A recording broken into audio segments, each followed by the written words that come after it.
Welcome back to the Banganator podcast, episode 31, brought to you by your host, Esley Banga. I got my buddy, Jarrett, again. Thanks for coming on, Jarrett. We're talking Texas Longhorns football today, very briefly, very fast episode. Yeah, again, I want to thank you for coming on, Jarrett. Thanks for having me. Yeah, bro.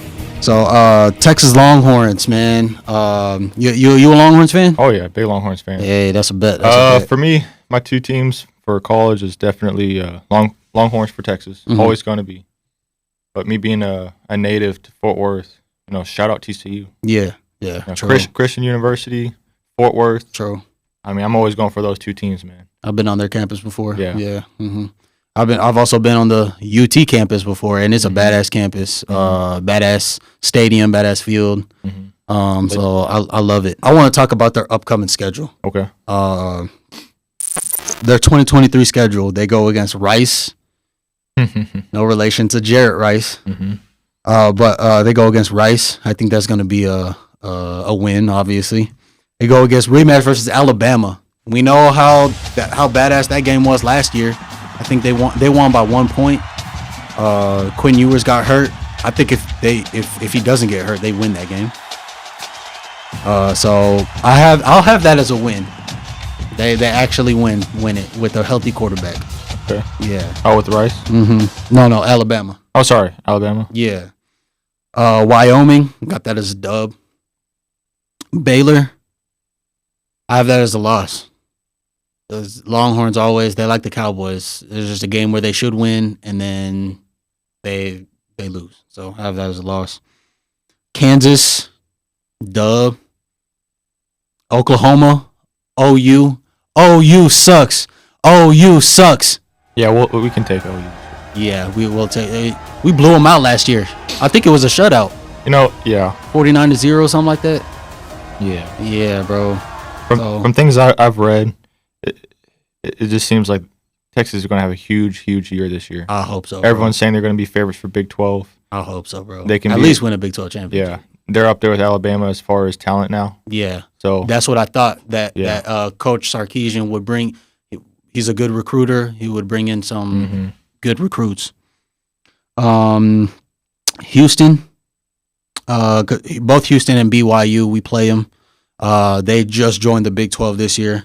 Okay. So I have both of those as a dub. Yep. Kansas State, I have it as a loss. Really? Yeah. They beat us last year. Okay. I have them beating us again this year. TCU, I have that as a win. They lost a lot of their starters. Their quarterback, he declared for the draft. You take it as a loss? I think it's a win. Oh, it's a win? Against TCU, yeah. Okay. They lost Johnson, their wide receiver. So a lot of their, I don't know how their defense is looking, but a lot of their big playmakers that they lost to the draft. I'm gonna flip you on that and say we take a W against Kansas State, and I think TCU has the upper hand against. Okay, them. Yeah, I was struggling with those two. And I'm going for Longhorns every time, but when they face TCU, I'm gonna go for TCU. Okay, I'm gonna go for Fort Worth. Okay, yeah, and, I feel you. I think they can. I think they can beat Longhorns. Yeah. Iowa State and Texas Tech. That's what they finished with. I have both of those as a dub. I feel like Iowa State has the power to beat them. Yeah, I think we lost to Texas Tech last year. I was watching that game with my wife last year. We lost in overtime. I think it's going to be another close game, but I think I'm going to side with us on this one. Yeah, I predict our record to be 10-2, and we're at least in the Big 12 championship. Yeah, you're right. I think it was an upset. Texas Tech upset to Texas last year. Yeah, and can't wait to watch College Game Day with my wife again. Like. She'd be just as interested as I am, so it's always fun doing that. She's like I had mentioned in a previous episode, Texas A&M alma mater, so she has rooting interest as well.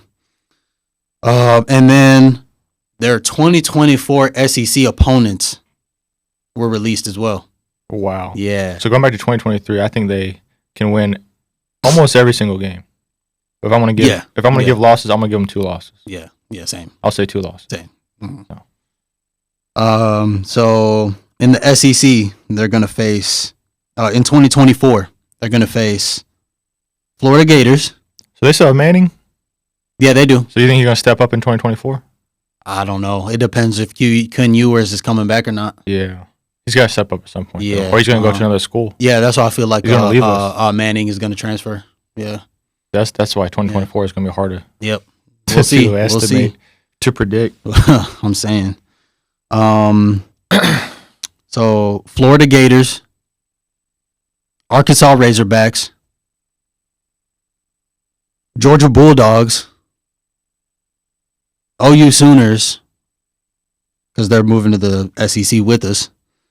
University of Kentucky, Texas A&M Aggies, Mississippi State Bulldogs, and Villanova Wildcats. Yeah, shout out Dax, old school Mississippi State. Yeah, they're winning against Arkansas, OU, Kentucky, A&M.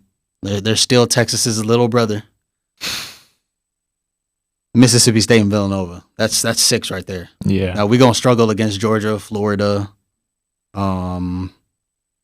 It didn't say our out of conference opponents. We'll find that out next year probably. But yeah, just those. Thank goodness we don't have to play like more SEC powerhouses like Tennessee, Alabama, Auburn. You know. So. Yeah, I mean for me it's hard to predict that far in the future.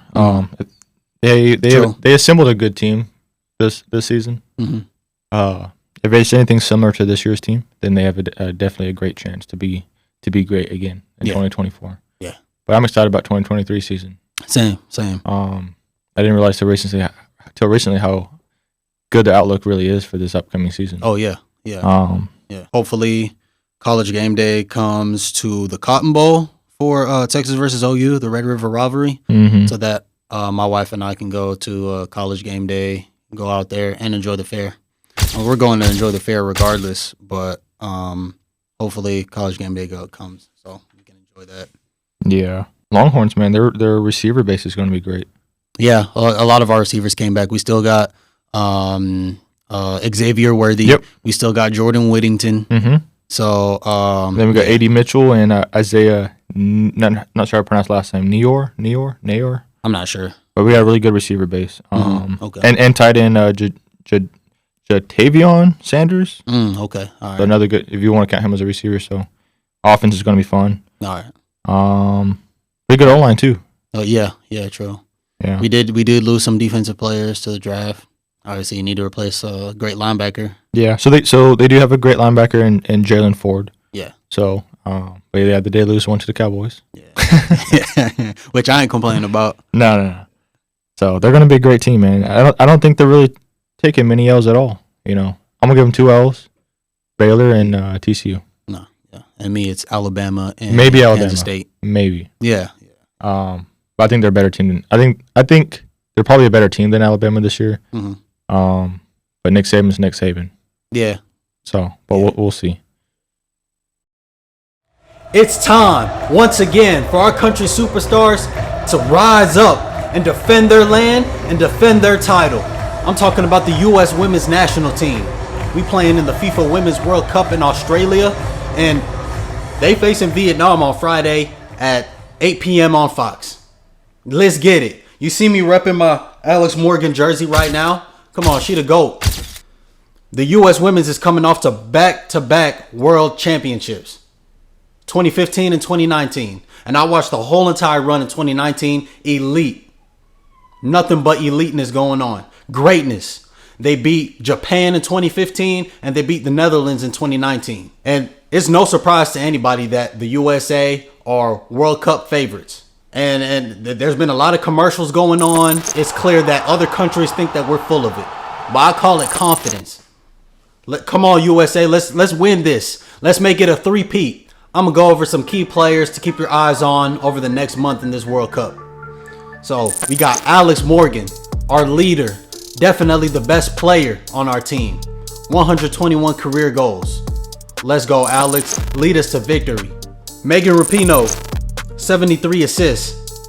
And she's definitely up there in age now. But and if I remember correctly, I think I remember seeing that she's not gonna be starting. She's gonna be a bench coming in as a replacement at some point. But hey, that's fine. We need your experience. We need your leadership as well. Julie Ertz, definitely a great player and wife of NFL Super Bowl champion Zach Ertz. Some other key veterans returning are Lindsey Horan, Rose Lavelle, Kelly O'Hara, and Emily Sonnet. All important players that all contributed to our last World Cup win. And some of the younger but just as important players making their World Cup debut are players like Trinity Rodman, who is the daughter of Dennis Rodman, so no pressure. Alyssa Thompson, who as a senior in high school signed with Angel City FC and the NWSL. That's some Kobe stuff right there, straight from high school to the pros. And you got Sophia Smith, most goals for Team USA last year in 2022 with 11 goals.